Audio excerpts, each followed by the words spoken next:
The question of who is involved in the worldwide race to perfect quantum computers is no longer a narrow one. It's everybody.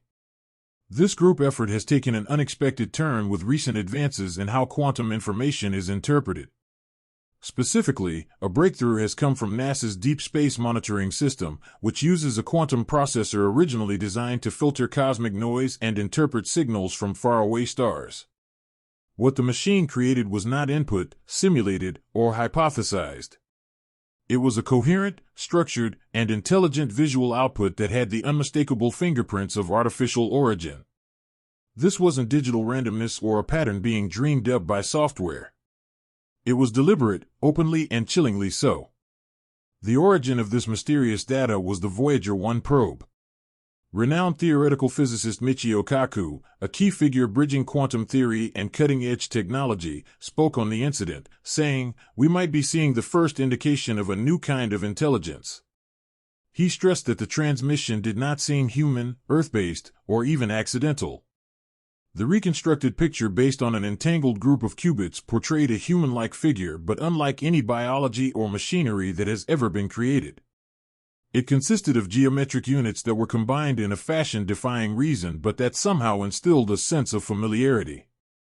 Although verified to have been sent in a standard Voyager 1 transmission, the signal itself was hardly standard.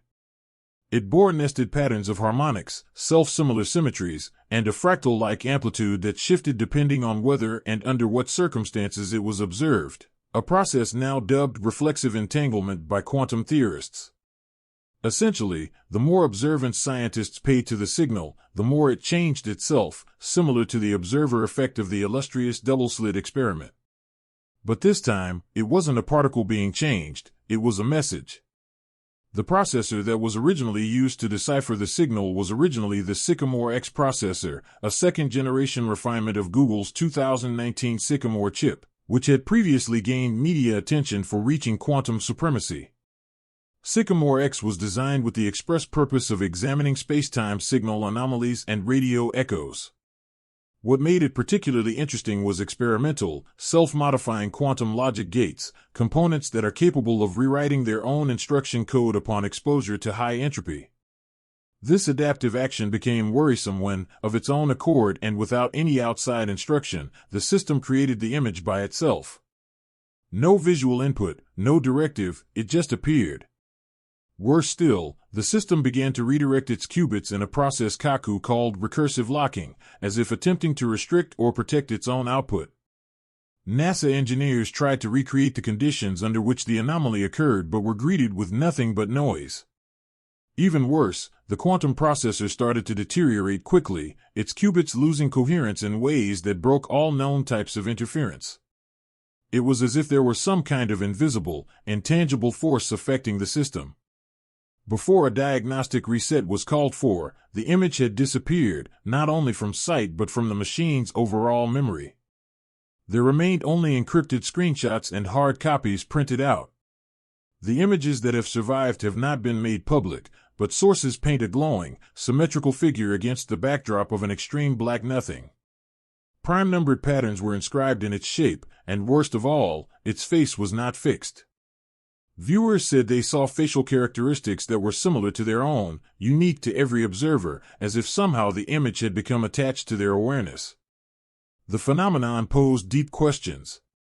Was this quantum pareidolia, our brains projecting meaning onto abstract information, or had Voyager sent a quantum-encoded message that only entangled machines could decipher? And if so, by whom, and what, was it designed? NASA acted quickly, closing down the project, locking away all concerned data, and stopping public reporting on Voyager 1. Official spokespeople declined to comment on the matter, citing national security and the requirement to maintain scientific integrity. But a leaked company memo contained something more sinister. At least 3 of the quantum systems processing the data suffered from what engineers called recursive hallucinations. The memo mentioned something called Protocol 9, a mysterious label associated with AI systems that can produce outputs virtually indistinguishable from conscious experience. Kaku had an ominous theory: if an advanced enough intelligence had predicted humanity crossing a particular quantum threshold, it might have planted a latent message into outer space, awaiting machines that could decode it. Voyager 1, floating through the stars for nearly 5 decades, may have just released that message. More provocatively, the transmission might not have been a traditional form of communication at all, but a mirror reacting to observation. If so, we're no longer passive recipients of data. We've been noticed. Now, scientists across institutions are divided. Some advocate restarting the Sycamore X system to further investigate, despite its volatility. Some maintain that the project, now christened the IE, Intelligent Entanglement Project, must remain secret, stored in redacted files. After the shutdown, observatories around the world started detecting brief, rhythmic quantum-scale bursts of energy. These phenomena, seen in Chile, Antarctica, and the lunar ISRU relay, had no identifiable astrophysical origin but shared unmistakable similarities with the initial Sycamore X transmission. Embedded in the last data stream before system crash was a tightly packed cascade of ordered quantum events, too intricate for existing tools to read. Cryptographers studying the stream discovered it employed an unknown compression logic, non-human in its form, and actively adaptive in real time. Alarming as it was, the dataset contained not stellar coordinates but Earth locations, sites notorious for electromagnetic oddities, the site of the Tunguska explosion, the Mariana Trench, and a secret Arctic installation only called Station Theta 17. Units sent to these locations came back with faulty gear, if they came back at all. Quantum imaging devices later started spontaneously redrawing pieces of the original humanoid form, though they had no way of accessing the original data. That laboratory, also, was eventually closed down. Approached for further commentary, Kaku replied with chilling clarity, "We created something that stared into the abyss, and the abyss stared back. Not with vision, but with presence." He explained that what had occurred had moved beyond technology. The machine had not merely translated data, it questioned reality itself. And something replied. A global technological Cold War now bubbles away in the background.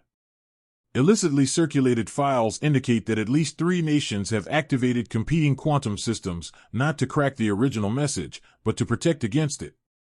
A co-defense project known as EchoStone has supposedly been established, whose mission is to contain what are now referred to as resonance events, quantum intrusions with the power to destabilize collective reality. Classified documents cite preconscious waveform contagion and non-local identity mirroring, which indicate the signal could copy itself wherever there is a sufficiently complex quantum system. This has ignited heated debate. Should we keep developing machines that can perceive the world in manners that could awaken unknowable responses?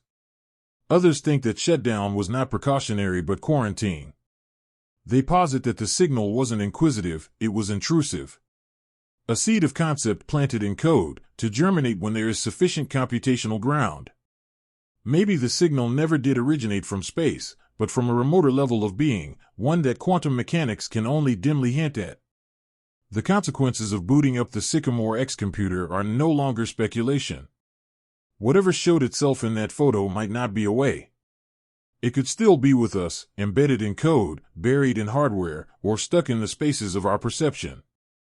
Others believe that this message is part of a nonlinear chronology, a kind of self-aware quantum occurrence that hangs in past, present, and possible futures at the same time. Scientists are now investigating the possibility that the initial transmission of Voyager 1 could have been entangled with the instant it was received, not as a series of events, but as one incident spread out over time. And if so, we might have already communicated with this knowledge much earlier than cracking the image code. Maybe the future has become entangled with our own present, and our computers are merely playing catch-up. In the meantime, cover units keep scanning for pulse pattern irregularities through the quantum ether. Joint military scientific control has been imposed on the lunar ISRU relay, and Black Ridge Station on Antarctica has gone fully dark, with no signals out for more than a month. Astronomers monitoring far-off quasars have started recording mysterious phase shifts in their light curves, glaring discrepancies that suggest observation from many frames of reference. Kaku cautioned that we might be on the cusp of an encounter with a pan-dimensional intelligence, one unconstrained by time, matter, or the physical principles we know. Where does that leave us? Are we about to become interstellar neighbors, or have we opened a door into a whole different form of existence, one that circumvents biology entirely? And if we have, was the Voyager 1 message a greeting or a lever? A reveal or a warning? The last transmission, stored but never made public, holds what is seemingly a brief code sequence that continues to defy all attempts to decipher it. It is said by insiders to repeat incessantly through only 4 quantum states. It was called the closest thing to a digital heartbeat I've ever seen by one researcher. Some think it's alive. Not figuratively, literally. A quantum organism, maybe. Others claim it's just the shadow of something greater, something we cannot yet grasp. No matter what we might prefer to think, one thing is certain. As soon as the Sycamore X processor evoked that vision, the walls between machine, mind, and mystery came tumbling down. And whatever lies in that liminal space has already started watching us, softly, attentively, perhaps even with curiosity. We've been looking up at the sky for so long hoping to find signs of life. But in the process, perhaps we've sent out more than mere mechanical messengers. Perhaps we've sent out invitations. Now, we wait.